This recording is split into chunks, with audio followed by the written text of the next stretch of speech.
السلام نے دعا کی تھی وارزقہم من الثمرات، یا اللہ انہاں نو پھلاں دا رزق دیویں۔ کن دا رزق دیویں؟ پھلاں دا رزق دیویں۔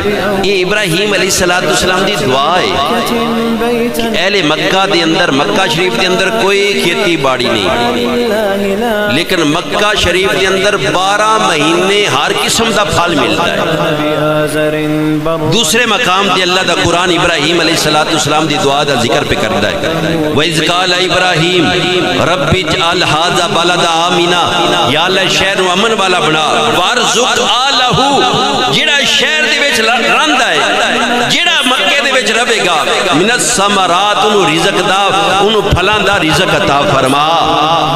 جڑے مکہ ویکھ کے آئے نے وہ بات دی گواہی دین گے، مکہ دی زیارت کر کے آئے نے، مکہ شریف دنیا دا ہر پھل 12 مہینے موجود ہے۔ تے میرے بھائیو یہ کوئی کمال کسی دا نہیں بلکہ نبی دا معجزہ ہے، تو نبی دی دعا دا ثمر ہے جڑا اللہ عطا فرمایا ہے۔ ابراہیم علیہ السلام نے دعا کی تھی تے قیامت تک مکہ شریف دی اندر ہر قسم دا پھل موجود ہے تے مل رہا ہے۔ ادھک بھی بندے پھر اس بات نو منن نو تیار نہیں کہ نبی دی دعا کچھ نہیں کر سکتی۔ میرے بھائیو مکہ جا کے جڑے تو پھل کھانا ہے، ابراہیم علیہ السلام دی دعا اللہ دے نبی دی تے کھا کے ہونتا ماننا کہ رب دے نبی دی دعا دا اثر ہوندا ہے۔